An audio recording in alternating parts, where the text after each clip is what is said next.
Salut à toi et bienvenue dans cette nouvelle vidéo où on va aborder le sujet du manque de temps quand on veut lancer son activité en ligne. Et la phrase « j'ai pas le temps, j'ai pas le temps, j'ai pas le temps », tout le monde le dit, moi la première. Maintenant, tu vas voir que on arrive toujours quand même à trouver du temps pour les choses importantes. Donc, on en parle plus en détail tout de suite après le jingle. C'est parti!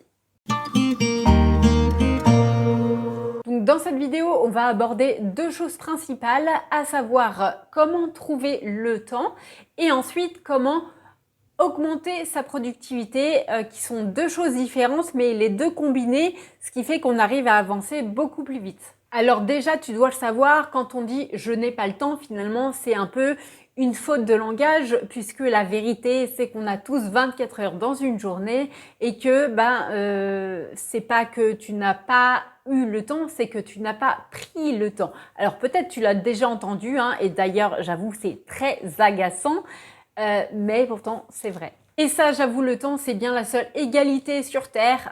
On a tous 24 heures, qu'on soit riche, qu'on soit pauvre, qu'on soit petit, qu'on soit gros, peu importe. Donc déjà, un point sur lequel je peux te rassurer, c'est que tu n'as pas besoin d'avoir énormément de temps pour lancer un business en ligne.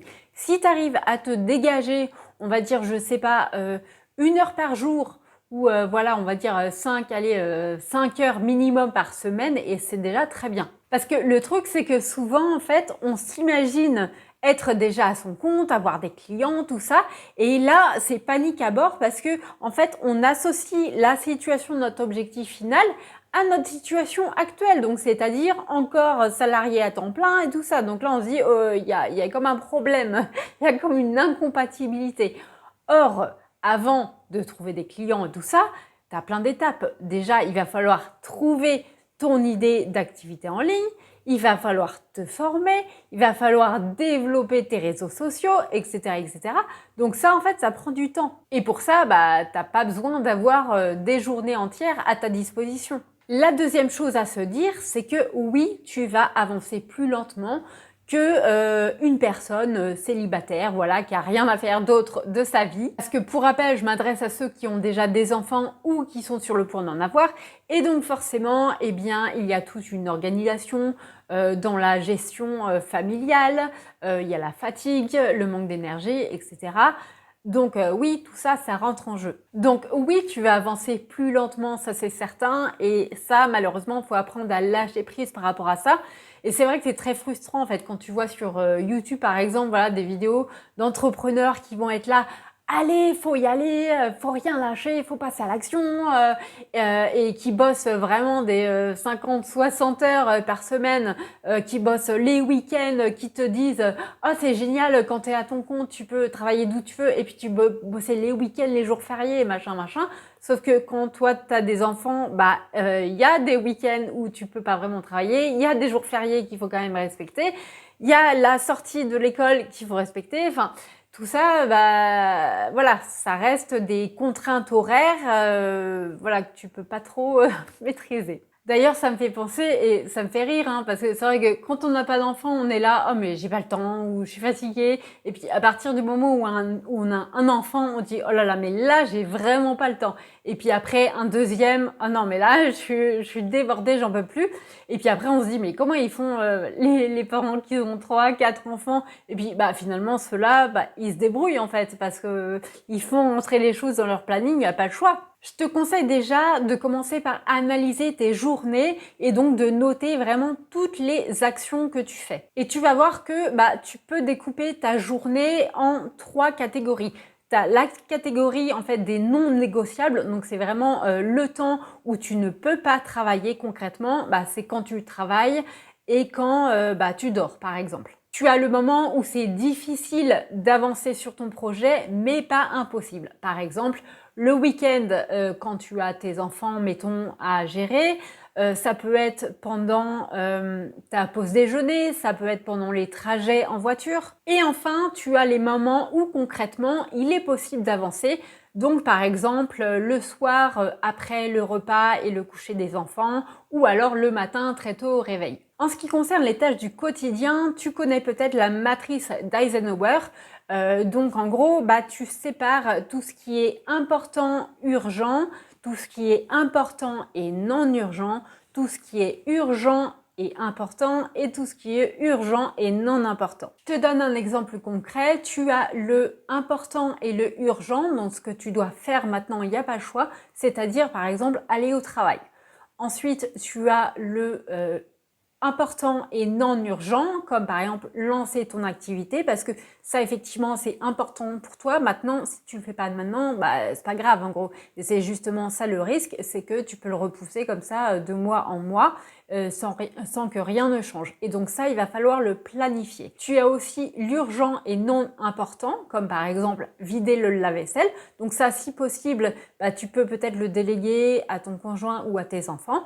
Et enfin, tu as le non urgent, non important, comme regarder une série Netflix. Ça, tu peux le supprimer ou du moins, voilà, il faut aussi se faire plaisir un peu, mais tu peux vraiment réduire. Ensuite, on a aussi ce qu'on a les tueurs de temps.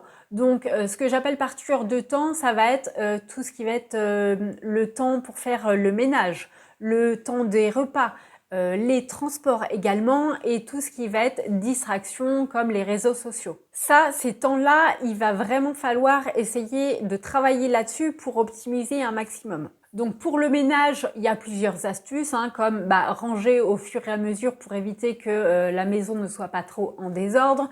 Tu peux aussi demander à tes enfants de participer également aux tâches ménagères.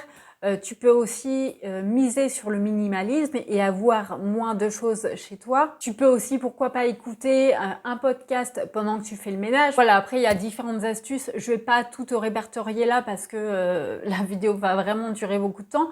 Mais en gros, j'avais fait une mini formation justement sur la gestion du temps que tu peux retrouver si tu t'inscris à ma newsletter.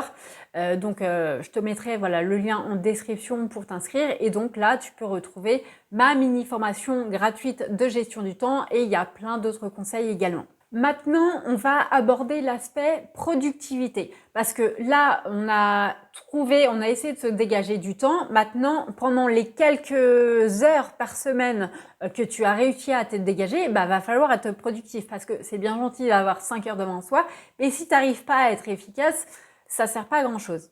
Donc pour optimiser ton temps au maximum, là aussi il y a des astuces.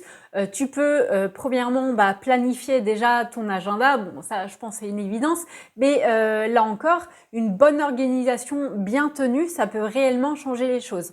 Donc essaye de te fixer des plages horaires pour certaines tâches. Et après, à toi d'ajuster en fonction de ton énergie et de ta journée justement. Tu peux utiliser des outils qui vont t'aider justement à améliorer ta productivité. Tu as toute la suite Google, tu as Trello, tu as des outils pour checker ton temps justement. Tu peux aussi essayer de batcher un maximum si cette organisation te correspond. Tu peux essayer de créer des process ou des templates, c'est-à-dire que quand tu fais quelque chose, au lieu à chaque fois de te dire ah oui, il y a ça, il y a ça, il y a ça à faire, non, et de changer en fait de temps en temps, fais tout le temps la même chose, comme ça, c'est tout le temps, tu répètes les mêmes gestes, les mêmes actions, et après tu vas aller de plus en plus vite. Une chose aussi qui est importante si tu veux optimiser tes journées, je dirais plutôt tes semaines, moi j'aime bien la métaphore des cailloux, des graviers et du sable. Peut-être que tu connais cette histoire, mais moi j'aime beaucoup. C'est en gros tu as un bocal et l'idée c'est de se définir, on va dire dans ta semaine ou dans ton mois, après c'est toi qui vois, tes priorités. On va dire peut-être 3 priorités, des choses vraiment sur lesquelles tu as envie d'avancer. Et ça va représenter des cailloux. Et en fait, ce que tu peux faire, c'est que, en fait, cette métaphore, pour bien t'expliquer, c'est-à-dire que tes cailloux, ça va représenter tes priorités, tes 3 grosses priorités. Ensuite, les graviers, ça va représenter les choses qui sont un peu moins importantes. Et ensuite, le sable, c'est toutes les petites choses, les distractions, par exemple, le temps libre, le temps de loisir. Le truc, c'est que si tu commences par remplir ton bocal de sable et de gravier et de cailloux, en fait, tout ne va pas rentrer. La solution, c'est d'abord de faire remplir ton bocal par les gros cailloux. Donc, tes priorités, tu les fais en premier. Ensuite, tu mets des graviers, donc les petites choses un petit peu moins importantes. et tu finis par le sable, les distractions.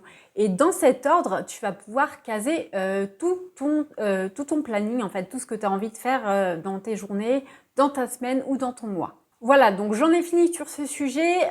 Comme je te l'ai dit, voilà, j'ai plein d'autres astuces pour optimiser son temps sur voilà, la préparation des repas, les transports, enfin la productivité et tout ça. Donc n'hésite pas à t'inscrire à ma newsletter pour avoir cette mini formation gratuite sur la gestion du temps. Et nous, on se retrouve pour la prochaine peur la semaine prochaine. Et en attendant, je te renvoie sur la peur d'avant qui est la peur de manquer d'argent. Allez, en attendant, je te souhaite une excellente journée, soirée et je te dis à bientôt. Ciao!